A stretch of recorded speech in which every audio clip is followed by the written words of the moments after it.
तो चलिए, बहुत सारे लोगों की डिमांड पे इस वीडियो को बनाया जा रहा है। बहुत सारे लोगों को जानना था कि आखिर पवन सिंह का जो बर्थडे मन रहा है वो कहाँ पे मन रहा है। तो the Centrum hotel, Pawan Singh का फेवरेट होटल है लखनऊ में, यहीं पे मन रहा है। अभी स्क्रीन पर दिखाई दे रहा होगा, जहाँ पे पवन सिंह के बड़े बड़े पोस्टर लगे हुए हैं। अभी से बस कुछ देर पहले विजय चौहान और शिल्पी राज का एंट्री हुआ है।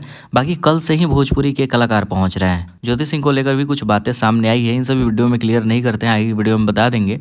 लेकिन अभी वहाँ का नज़ारा बहुत अच्छे तरीके से देख सकते हो। मेरा कोशिश रहेगी हर एक वीडियो इस चैनल पे पल पल की अपडेट दिया जाए, हर एक वीडियो हर एक एंगल से दिखाने की कोशिश किया जाए। तो अभी प्रेजेंट टाइम का नज़ारा ये है। धीरे धीरे शाम होगा, रात होगा। वैसे शाम तो हो ही गया है, बस कुछ देर में पवन सिंह भी पहुंचने वाले हैं अपने पूरे फैमिली के साथ। हर एक वीडियो अपलोड करेंगे, चैनल को सब्सक्राइब करे रहें। और हाँ, एक और बड़ी अपडेट आ रही है, खेसारी लाल यादव इस बर्थडे में नहीं आने वाले हैं।